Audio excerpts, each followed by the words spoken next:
Welcome back. Pakistan میں تقریباً $450 ارب مالیت کے قیمتی جواہرات موجود ہیں۔ وزیر اعظم شہباز شریف کی زیر صدارت اصلاحات، ذخائر اور برآمدات سے متعلق اجلاس میں انکشاف۔ بریفنگ میں وزیر اعظم کو بتایا گیا اتنے ذخائر کے باوجود برآمدات صرف $60 لاکھ ہیں۔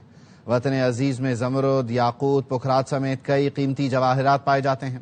شہباز شریف نے کہا اتنے ذخائر کے باوجود وزیر اعظم نے کہا جیم سٹونز کے ذخائر کے مقابلے میں برآمدات نہ ہونے کے برابر ہیں۔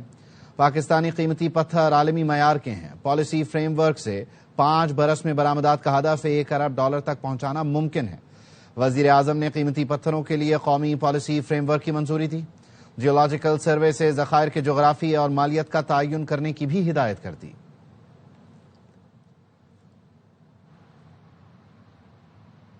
کسی قانون کو نہیں مانتا، جس پر چاہوں حملہ کر سکتا ہوں۔ امریکی صدر کا نیو یارک ٹائمز کو انٹرویو۔ ڈونلڈ ٹرمپ نے کہا تمام ملکوں پر فوجی کارروائی کا اختیار ان کے پاس ہے۔ بحیثیت کمانڈر ان چیف اختیارات کی حد کا فیصلہ صرف وہ کریں گے۔ اخلاقیات ہی واحد حد ہے جو انہیں روک سکتی ہے۔ طاقتور اقدامات اور فوجی کارروائیاں امریکہ کے عالمی مفادات کے تحفظ میں مددگار ہیں۔ صدر ٹرمپ نے وینزویلا کے معاملات چلانے اور تیل پر قبضہ رکھنے کے عزائم کا اظہار بھی کیا۔ ٹرمپ نے یہ بھی کہا کہ امریکہ کا روس کے ساتھ جوہری معاہدہ ختم ہوتا ہے تو ہونے دیں، معاہدے میں چین کو شامل کیا جانا چاہیے۔ 4 دن پہلے صدر ٹرمپ نے کہا تھا کہ امریکہ کی قومی سلامتی کے لیے گرین لینڈ کو حاصل کرنا ناگزیر ہے۔ Greenland from a national security situation. It's so strategic. Right now, Greenland is covered with Russian and Chinese ships all over the place. We need Greenland from the standpoint of national security. And Denmark is not going to be able to do it. You know what Denmark did recently to boost up Greenland? They added one more dog sled. They thought that was a great move. Greenland پر حملہ ہوا تو گولی پہلے ماریں گے، سوال بعد میں پوچھیں گے۔ ڈنمارک کے وزیر دفاع کی امریکہ کو وارننگ، کہا حملہ ہوا تو مسلح افواج احکامات کا انتظار کیے بغیر فوری جواب دیں گی۔ گرین لینڈ ڈنمارک کے اندر ایک خود مختار علاقہ ہے۔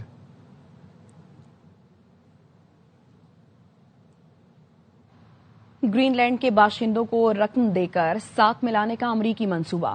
فاکس نیوز نے لکھا ٹرمپ انتظامیہ گرین لینڈ کے ہر رہائشی کو ہزاروں ڈالر دینے پر غور کر رہی ہے۔ انہیں ڈنمارک سے الگ ہو کر امریکہ میں شامل ہونے کی ترغیب دی جائے گی۔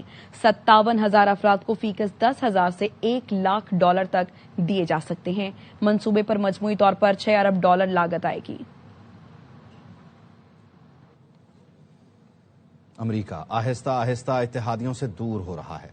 فرانسیسی صدر میکرون نے کہا امریکہ بین الاقوامی قوانین کی پابندی نہیں کر رہا، عالمی نظام میں تبدیلی کی ضرورت ہے۔ یورپ کو اپنے مفادات کا تحفظ کرنا چاہیے۔ فرانس نئے نوآبادیاتی نظام اور نئی سامراجیت کو مسترد کرتا ہے۔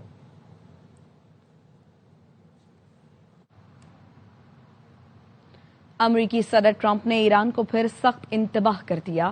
فاکس نیوز سے انٹرویو میں کہا مظاہرین کو قتل کیا تو ایران کو بہت سخت جواب دیں گے۔ سابق امریکی وزیر خارجہ مائک پومپیو کا کہنا ہے نوجوان ہوں یا بزرگ سب ایران میں سڑکوں پر ہیں، ایسی حکومت کا مطالبہ کر رہے ہیں جو آیت اللہ نہیں عوام کی خدمت کرے۔ امریکہ کو چاہیے 100% ان کے ساتھ کھڑا ہو۔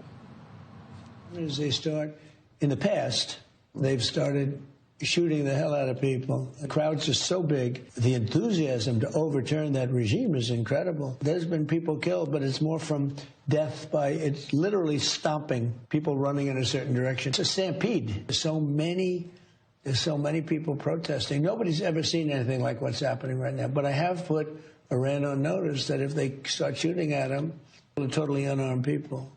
I've told them that if they do anything bad to these people, we're going to hit them very hard. Iran کے سپریم کمانڈر خامنہئی عوام سے اپنی صفوں میں اتحاد برقرار رکھنے کی اپیل کر رہے ہیں۔ خطبہ جمعہ دیتے ہوئے خامنہئی نے کہا تہران میں امریکی صدر کو خوش کرنے کے لیے فسادیوں نے اپنی ہی عمارتوں کو نقصان پہنچایا۔ سن لیں ایران تخریب کاروں کے سامنے نہیں جھکے گا، کرائے کے فوجیوں کو برداشت نہیں کرے گا۔ ایران میں مہنگائی اور کرنسی بحران کے خلاف احتجاجی مظاہروں کے باعث انٹرنیٹ بلیک آؤٹ جاری ہے۔ الجزیرہ کی رپورٹ کے مطابق تہران میں حالیہ حکومت مخالف احتجاج کا سب سے بڑا مظاہرہ ہوا، جس میں مظاہرین حکومت مخالف نعرے لگا رہے تھے۔ اس دوران پولیس اور مظاہرین میں تصادم بھی ہوا، جبکہ احتجاج کے باعث دارالحکومت کی کئی سڑکیں بند تھیں۔ مشتعل مظاہرین نے اصفہان میں سرکاری نشریاتی ادارے کی عمارت اور گورگان میں گورنر کا دفتر بھی نظر آتش کر دیا۔ فرانسیسی خبر رساں ادارے کے مطابق دسمبر سے جاری احتجاج میں اب تک 21 افراد جان سے گئے ہیں۔ خبر آپ کو دیں، کراچی کے علاقے شادمان ٹاؤن میں پولیس افسر نے گھر میں فائرنگ کر کے بیوی کو قتل کر دیا ہے۔ بات کریں گے، سلمان لودھی ہمارے ساتھ موجود ہیں۔ سلمان، کیا وجہ ہے، کیوں اس پولیس افسر نے اپنی بیوی کو قتل کیا؟ دیکھیں، ابتدائی تحقیقات کے دوران جو باتیں سامنے آئی ہیں، دونوں کی ہی دوسری شادیاں تھی۔ پولیس کہتی ہے دونوں کے درمیان جھگڑا چل رہا تھا۔ خاتون اپنے گھر اس کے ساتھ جانے کے لیے تیار نہیں تھی، جس کی وجہ سے یہ ان کا جھگڑا شروع ہوا۔ پولیس افسر تبسم احمد ان کا نام ہے، اسپیشل انویسٹیگیشن یونٹ میں تعینات ہیں اور انویسٹیگیشن ونگ میں ان کا تعلق تھا۔ ہماری اسپیشل انویسٹیگیشن یونٹ کے افسران سے بات ہوئی تو وہ یہ کہتے ہیں کہ آج یہ ڈیوٹی پر ہی نہیں آیا۔ بیوی ابتدائی تحقیقات کے دوران جو باتیں سامنے آئی ہیں، اپنی بیوی کو لینے کے لیے گھر پہنچا تھا۔ اس کی بیوی نے جب جانے سے انکار کیا تو اس نے گھر کے باہر ہی فائرنگ کر کے قتل کر دیا۔ پولیس کو 2 گولیوں کے خول ملے ہیں، جنہیں فورنزک کے لیے بھیج دیا گیا ہے۔ دونوں کی دوسری شادیاں تھی۔ مقتولہ خاتون کے 7 بچے ہیں۔ پولیس کہتی ہے جو پولیس افسر جس نے یہ فائرنگ کا قتل کیا ہے، واقعے کے بعد سے فرار ہے۔ اس کے موبائل فون بھی بند ہیں۔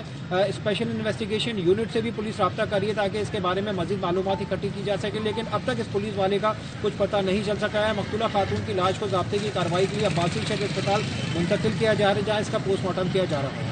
اچھا، تو سلمان، جس اسلحے سے فائرنگ کی گئی ہے پولیس کی جانب سے، پولیس اہلکار کی جانب سے، وہ سرکاری اسلحہ تھا؟ دیکھیں، جو پولیس کو خول ملے ہیں اس میں چھوٹی گولیوں کے خول ہیں، یا تو 9mm ہو سکتا ہے یا 30 بور ہو سکتا ہے۔ پولیس کو اب یہ فورنزک کے لیے بھیج رہی ہے۔ اب اس بارے میں تحقیقات کی جائیں گی، کیا اس نے سرکاری اسلحے سے ہی اپنی بیوی کو قتل کیا یا کوئی یہ غیر قانونی اسلحہ واردات کے لیے لے کے آیا تھا۔ یہ کیونکہ فورنزک میں یہ خول آج پولیس کو وہاں سے وقوع سے جو 2 گولیوں کے خول ملے، اب ان کو فورنزک میں بھیجا جائے گا تاکہ اس بارے میں مزید تحقیقات بھی سامنے آئی جا سکیں کہ یہ اسلحہ کون سا تھا، کہاں سے لے کے آیا، اس کا اپنا تھا یا لائسنس والا ہتھیار اس نے واردات میں استعمال کیا۔ تو پولیس اپنے مفرور پیٹی بند بھائی کو اس وقت تلاش کر رہی ہے، اور کب کا یہ واقعہ ہے سلمان؟ دیکھیں، دوپہر 2:30 سے 3 بجے کے درمیان یہ فائرنگ کا واقعہ پیش آیا تھا۔ اب تک کی جو تحقیقات ہے اس میں پولیس یہی کہہ رہی ہے کہ ہماری کوشش یہی ہے کہ مفرور پولیس افسر کو گرفتار کیا جا سکے۔ اب تک پولیس صرف ضابطے کی کارروائی کر رہی ہے۔ ہماری SHO شارع نور جہاں سے بات ہوئی تھی، وہ بھی یہی کہتے ہیں کہ اس پولیس والے کی گرفتاری کے لیے کوششیں کر رہے ہیں۔ اسپیشل انویسٹیگیشن یونٹ کے افسران سے بھی بات ہوئی جہاں پر یہ تعینات تھا، تو وہ بھی یہ کہتے ہیں واردات کے بعد نہ یہ اسپیشل انویسٹیگیشن یونٹ آیا، بلکہ آج اس کے بارے میں یہی کہا جا رہا ہے کہ یہ آج ڈیوٹی پر ہی نہیں آیا تھا۔ تو اب اس بارے میں بھی تحقیقات ہونا باقی ہے کہ اگر یہ ڈیوٹی پر نہیں آیا تھا تو کیا پہلے سے ہی سوچ کر یہ بیٹھا ہوا تھا کہ آج اس نے بیوی کو قتل کرنا ہے۔ خاتون، کیونکہ مقتولہ خاتون 7 بچوں کی ماں تھی اور اس کے ساتھ جانے کے لیے تیار نہیں تھی۔ اب تک پولیس یہی کہتی ہے، بچے بھی یہی کہتے ہیں، جھگڑا کافی عرصے سے چل رہا تھا اور خاتون اس کے ساتھ جانے کے لیے تیار نہیں تھی، اور یہی اب یہ وجہ قتل بنی۔ آج خاتون گھر سے نکلی ہے نجی پرائیویٹ ٹیکسی کے ذریعے کسی اور مقام پر جانے کے لیے، گھر کے باہر ہی ان کے درمیان تکرار ہوئی اور فائرنگ کا واقعہ پیش آیا۔ پولیس یہ بھی کہہ رہی ہے گلی میں لگے ہوئے CCTV فوٹیجز بھی حاصل کیے جا رہے ہیں تاکہ مزید تحقیقات کی جا سکے، آیا یہ اکیلا ہی اس قتل کے واقعے میں شامل تھا یا کوئی اور بھی شخص اس کے ساتھ موجود تھا۔ واقعے کے بعد سے کہاں فرار ہوا، اب تک یہ پولیس کے لیے معمہ بنا ہوا ہے۔ ٹھیک ہے، بہت شکریہ آپ کا۔ تحریک انصاف نے کالعدم TTP سے استثنا لے رکھا ہے۔ یہ دہشت گردوں کی سہولت کاری کرتے ہیں، پناہ گاہیں فراہم کرتے ہیں، ان پر حملہ نہیں ہوگا۔ وزیر اطلاعات عطا تارڑ کی زاہد خان کے ہمراہ دھواں دھار پریس کانفرنس، کہا PTI TTP کا سیاسی ونگ ہے۔ تحریک انتشار کے ترجمان دہشت گردوں کے خلاف بات کرتے ہوئے گھبراتے ہیں، بہادر ہیں تو کیوں ٹھس ہو جاتے ہیں۔ PTI TTP کا سیاسی ونگ ہے، اوپر حملہ اس لیے نہیں ہوتا، انہوں نے ایگزیمشن لی ہوئی ہے TTP پر، حملہ نہیں ہوگا کیونکہ یہ اس طرح کی اولیو برانچ ایکسٹینڈ کرتے ہیں، یہ دہشت گرد کی سہولت کاری کرتے ہیں، یہ ان کو پناہ گاہیں دیتے ہیں، ان کو واپس لے کر آتے ہیں اور بساتے ہیں۔ یہی وجہ ہے کہ ان کے ترجمان بھی TTP کے خلاف بات کرنے سے گھبراتے ہیں۔ اگر بہادر ہو تو جب TTP کا نام مالک صاحب نے لیا تو تم ٹھوس کیوں ہو؟ کیا TTP ایک دہشت گرد جماعت ہے؟ ان میں بھی گروپس ہیں۔ آپ ان سے گھبراتے کیوں ہیں؟ میں چاہ رہا ہوں آپ صاف مجھے کہیں TTP ایک دہشت گرد جماعت ہے. TTP میں جو لوگ ریاست کے خلاف ہیں وہ مقابلہ کرتے ہیں نا. میں تو ادھر بیٹھ کے کہتا ہوں بطور پاکستان کے وزیر اطلاع کی TTP پاکستان کی دشمن ہے. اس کا آخری دم تک تعاقب کریں گے, ان کو ایلیمنیٹ کریں گے. ان کے منہ سے وہ الفاظ مذمت کے بھی ادا نہیں ہوتے. وزیر اعلیٰ خیبر پختونخوا سہیل آفریدی کی کراچی آمد. بلاول بھٹو زرداری کی ہدایت پر صوبائی وزیر سعید غنی نے ایئرپورٹ پر استقبال کیا. وزیر اعلیٰ KP اور ان کے ساتھ آنے والے صوبائی وزراء کو سندھی ٹوپی اور اجرک پہنائی. کہا سندھ آمد پر خوش آمدید کہتے ہیں, آپ کو ہر قسم کی سیاست کی اجازت ہے. چیئرمین پیپلز پارٹی بلاول بھٹو زرداری نے PTI کو کراچی میں جلسہ کرنے کی اجازت دینے کی ہدایت بھی جاری کر دی.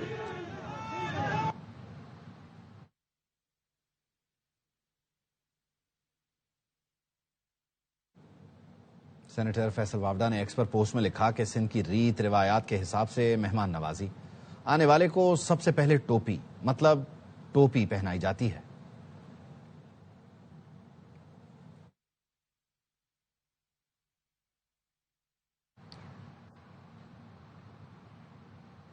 کراچی ایئرپورٹ کے احاطے میں وزیر اعلیٰ خیبر پختونخوا سہیل آفریدی کے استقبال کے لیے آئے کارکنان آپس میں لڑ پڑے.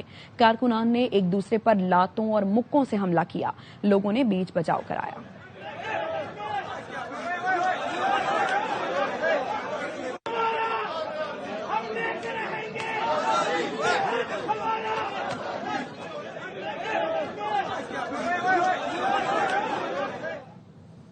وزیر اعلیٰ خیبر پختونخوا سہیل آفریدی کی کراچی آمد پر شارع فیصل پر بدترین ٹریفک جام, گاڑیوں کی لمبی قطاریں لگ گئی ہیں. کارساز, سٹار گیٹ, کالونی گیٹ, ریگ روڈ پر ٹریفک کی روانی شدید متاثر ہے. شہریوں کو مشکلات کا سامنا ہے. وزیر اعلیٰ سہیل آفریدی قافلے کی صورت میں ایئرپورٹ سے باغ جناح پہنچے. حیدرآباد ہائی کورٹ بات نے وزیر اعلیٰ خیبر پختونخوا سہیل آفریدی کو بار سے خطاب کی اجازت دینے سے انکار کر دیا. حیدرآباد ہائی کورٹ بار کے صدر عشرت لوہار نے بار سے خطاب کی اجازت نہ دینے کا لیٹر جاری کر دیا. حیدرآباد ہائی کورٹ بار کے 11 ممبران نے سہیل آفریدی کو خطاب کی اجازت دینے کی مخالفت کی. صرف ایک ممبر نے وزیر اعلیٰ KP کو خطاب کی اجازت دینے کی حمایت کی. اپوزیشن مذاکرات کرنے میں سنجیدہ نہیں. بیرسٹر گوہر نے عہدہ قبول کیا ہے تو ہمت بھی دکھائیں. فواد چودھری کہتے ہیں نواز شریف ملکی سیاست کے اہم پلیئر ہیں, وہ سیاسی پارا نیچے لانے میں ساتھ دیں. یہ سیاسی ہجان ختم نہیں ہوگا, پاکستان میں معیشت بہتر نہیں ہو سکتی. اپوزیشن کی طرف سے بھی کوئی سنجیدہ بات نہیں کی جاتی. تو ہمیں پتہ ہی نہیں ہے کہ آخر PTI میں ہیرارکی ہے کیا. ان کے چیئرمین ہیں گوہر صاحب. اگر آپ نے یہ قبول کیا عمران خان سے عہدہ, تو اپنی تھوڑی کمر میں جان بھی ڈالیں. اگر آپ مذاکرات چاہتے ہیں, آپ اس کو پارٹی پالیسی میں کنورٹ کریں. نواز شریف صاحب پاکستان کی سیاست کے بہت اہم پلیئر ہیں. ان کو سیاسی درجہ حرارت کم کرنے کے لیے زرداری صاحب اور شہباز شریف صاحب سے تو ملاقات کریں. بانی سے ملاقات تک کوئی مذاکرات نہیں. سینیٹر علی ظفر کہتے ہیں دنیا میں تیزی سے تبدیلی آ رہی ہے, اس وقت بانی PTI کا باہر ہونا پاکستان کی ضرورت ہے. مذاکرات اس وقت تک نہیں شروع ہو سکتی جب تک عمران خان صاحب کے ساتھ ملاقات نہ کرائی جائے. اس وقت سب سے اہم چیز ہے پاکستان کی سالمیت. میری نظر میں اس وقت عمران خان صاحب کا باہر آنا اور ان کا ہمارے بیچ میں موجود ہونا پاکستان کی ضرورت ہے. یہ جو انٹرنیشنل دنیا میں تبدیلیاں آ رہی ہیں اس کو بھی آپ مد نظر رکھیں جب اپنی اسٹریٹجی ہمیں دیں. شکست کے باوجود اقتدار میں بیٹھے لوگ اپنے گھر کیسے جاتے ہیں؟ نواز شریف ہوں یا کوئی بھی, انہیں اپنے بچوں سے شرم کیوں نہیں آتی؟ محمود اچکزئی کہتے ہیں ظلم کے خلاف تحریک شروع کر دی ہے, عوام ہمارا ساتھ دیں. علامہ راجہ ناصر عباس نے کہا ہم ڈرنے اور جھکنے والے نہیں, 8 فروری کو یوم سیاہ منائیں گے. آپ جو بھی سارے ہیں لاہور کے رہنے والے ہیں. آپ کی بیٹی جانے, آپ کا بیٹا جانے کہ آپ غلط الیکشن میں, آپ گھر میں کیسے گھستے ہیں؟ آپ اپنی بچوں سے شرماتے کیوں نہیں؟ ہم کسی کے ساتھ ذاتی دشمنی نہیں رکھتے. ہم نے ظلم کے خلاف حرکت کا اعلان کر دیا ہے. ہم آپ سے کچھ نہیں مانگتے, صرف مہربانی کریں ظالم اور مظلوم کی لڑائی میں ہمارا ساتھ. اگر واقعی تحریک انصاف کے کارکن چاہتے ہیں کہ عمران جیل سے رہا ہو تو 8 فروری ہمارے لیے ٹیسٹ کیس ہے. 8 فروری کو ایک بہت بڑا ڈاکہ ڈالا گیا. اس 8 فروری کو ہم نے اس کے خلاف اٹھنا ہے یوم سیاہ کے طور پر. نہ ڈریں گے, نہ جھکیں گے, نہ گھر میں بیٹھیں گے. انشاءاللہ میدان میں حاضر رہیں گے. پیکٹ صرف کاغذی کارروائیاں اور عوام کو دھوکہ دینے کے مترادف ہیں.